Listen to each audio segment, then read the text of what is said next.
could take place? It is perhaps not fair for me as SEC chairman to say which sector is good or bad, but it is like this. Now, when an investor comes into the market, particularly a foreign investor or an institutional investor, they look at diversifying their risk. To diversify your risk, you have to have a wide spectrum of opportunities. So that means different segments must be available in the market for them to invest. For example, let's say banking, property development, insurance, tourism, whatever the industry where there's growth potential, they must be available in the market for you to invest. So what we are doing from SEC point of view, we have actually put in place a team who goes around, talk to different companies and try to bring these people to come and list. In that we are trying to maintain a balance as much as possible so that a wide range of companies are present, wide range of segments are present in the market.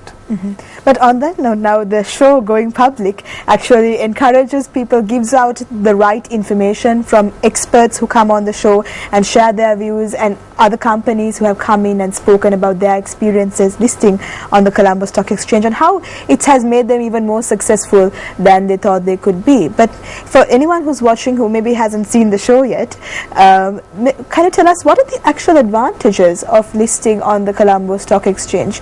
Why should a company let go of the shares that they themselves have and all the profits that they themselves earn and then go and list themselves as a public company?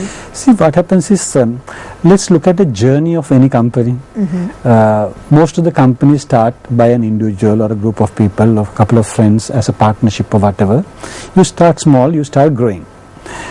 When you grow, you need money, you always need capital. Initial stages, maybe you can put your own money, you can borrow from the banks, and you can do your business.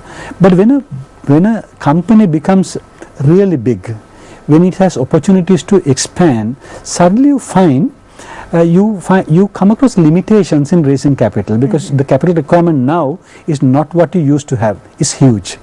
And at that point you have to think beyond banking. Going and giving a collateral and getting a bank loan is not good enough for a company who is trying to expand and who is in requirement of a lot of capital. And at that point, listing becomes a handy tool for you, because you can go to the market, you can go to the public and ask public to give you money as capital. That is the opportunity that listing gives you. So that is why internationally you always find larger companies, when they grow, they come into the capital market and start raising funds through listing, basically opening up your shares to the public and share your wealth. There's no harm in that. But Doctor, I have to ask you now, what do you think of the programs that we've had so far on Going Public? I think I have watched almost all the episodes that have been aired so far. I was very happy to see that, particularly when the companies come and talk about their success stories.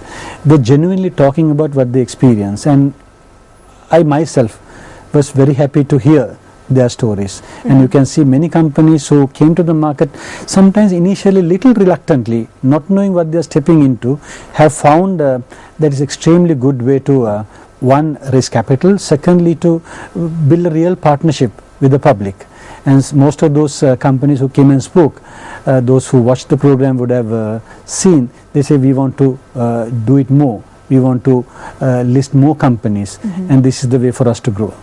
So great way to move forward. Dr. Nalika Godaheva in discussion with us on Good Morning Sri Lanka. We're going for a very short break. We'll be right back. Put into rest any doubts you may have about the capital market here in Sri Lanka on Good Morning Sri Lanka. And we have Dr. Nalika Godaheva, of course, with us on the show. Now, he's been enlightening all of us, including me. I'm learning a lot on the show today, Doctor, definitely. And we've been speaking about the show Going Public that we've been airing on MTV Sports the past few weeks as well, and how important it is for people to have the right information at their fingertips to make the correct decisions when it comes to the future of their companies.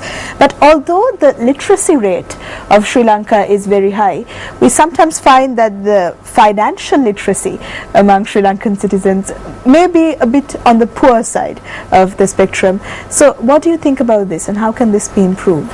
You are absolutely right. We should not mix up the literacy and financial literacy. They are two different things. Of course, our literacy rate is very high, more than 92%, which is probably one of the highest in the world. But financial literacy is a completely different ball game altogether. That is where people have to understand what is the best way to invest, what are the opportunities available, how to weigh one against the other. For that you need to do a little bit of reading, understanding, discussion. What we are doing from SEC point of view, we are spending a lot of time and energy on educating the public. We do run various newspaper articles, seminars, TV programs, discussions, interviews. It's a constant task. It never ends. You have to keep talking and educating the people so that they first develop an interest to develop their own financial literacy and continue to do so. So that's an important area for us anyway. Definitely. And when it comes to now education in Sri Lanka is of course free education, and I guess you have to start maybe at the school level. At which level do you think this sort of I awareness should come in? You hit it on the nail. We have to start at the school level.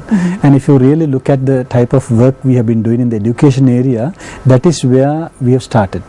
We have been conducting a lot of programs for school students and also university students, because that's our future. And very interestingly, we find most of the recent registrations in the CDS accounts, etc., we find a lot of university students and the school children getting into that. I mean, some of the programs that we ran, even with your own channel, we have found a lot of participation from these youngsters, and I'm so glad that they are paying attention to the capital market and trying to learn, because once they are knowledgeable, when their financial literacy is high, they will be able to make the full use of capital market, which will most probably be in a much better situation than now in years to come. So that's great news that the next generation has a lot more awareness about the economy of Sri Lanka, when they take the reins, that maybe we'll have a very, very stable economy that they can then take forward. We're going for a very short break, but right after the break discussing the future of the capital market here in Sri Lanka, so do stay with us. Welcome back to Good Morning Sri Lanka. Now getting back to the final segment of our program this morning, I have to ask the doctor, now when you talk about the goals that you have set for yourself at the Securities and Exchange Commission, and this is that the stock market should be contributing 50% of the GDP of Sri Lanka in another 3 or 4 years. We are at 30% right now, but this gap, what are your plans to bridge this particular gap, and what are the plans that you have to really pump the economy of Sri Lanka upwards? As I mentioned earlier, 50% of GDP for market capitalization is a very ambitious target. It's a moving target because GDP is also going up. To go there, we need to have a plan. So one thing we have done since 2012 November, SEC together with Colombo Stock Exchange and all other stakeholders of the capital market, we have launched a 10-point action plan. It's kind of a strategic plan, but we would like to call it an action plan because we have very clearly identified 10 different areas that require focus. And what we have done is we have put together teams comprising people from all stakeholders, CSE, SEC, stockbrokers and various other parties, and we are diligently working on these as projects on a 3-year time horizon. Now this cover areas like, for example, developing the infrastructure for the capital market, introducing new products, improving our legislation, demutualizing Colombo Stock Exchange, attracting new funds, increasing the number of listed companies in the market, educating the investor base. So likewise, all the areas that we felt that are necessary for the development of the market have been clubbed into these 10 projects, and we are working on those things. And I'm happy to say that after 1.5 years, when we look back, we are very much on target.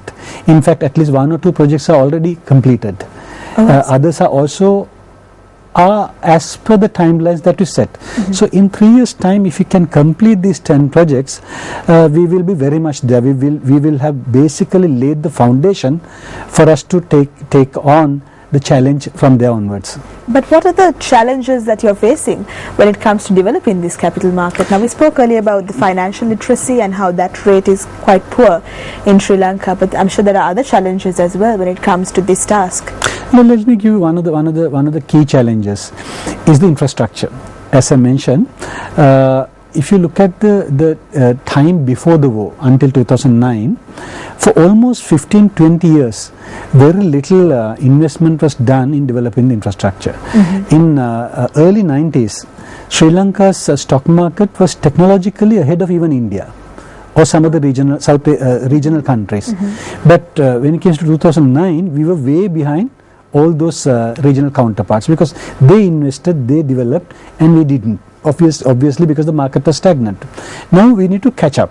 So when you say infrastructure, it basically involves the technology and the systems and the processes that are required. For example, simple explanation is something like a central counterparty system, which we call CCP. Is an essential requirement for the Colombo Stock Exchange to introduce new products to the market. Today our market has only equity and bonds as products. But if you look at a developed market, and even India for example, it has 20-30 different products in the market.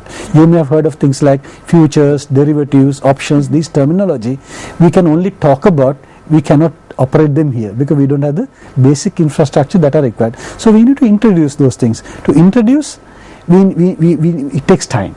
Now currently we are working with Central Bank and Colombo Stock Exchange on a project to introduce this infrastructure, which will take about another 1.5 years before we are really ready to introduce the full spectrum of products that we would like to have in the market. Once we have those things, market can take off from there, because then people can make money not only when the market goes up, even when the market goes down you can make money when you have the right products in the market. And I'm sure that this is forecasting a great future for the economy of Sri Lanka, of course, and there are other countries in the region as well, Singapore, Malaysia, that were maybe in the same situation that we are in right now about 40 years ago, and they've come up to a great level as well. So do you see the Sri Lankan market at that level or maybe even better in the future as well? See, the comparison must always be against your economic development. You must always remember, that's why we compare with GDP. Okay. The GDP is the fundamental indication of the economic development. So Singapore, I told you, market capitalization is more than GDP. Yes. It's the same in Malaysia, it's same in Hong Kong. So that is where we must target to arrive, probably in 10 years time. You can't do that in 5 years. So that is why it's a step-by-step approach. First, let's go for the 50% target. Once we are there, then the balance will come. I mean, once you reach 50% of GDP, I think 100% is not a problem. It will automatically come. First phase is the challenge. I see. So once you get past that hurdle, it's smooth sailing from there. It's very much smooth sailing.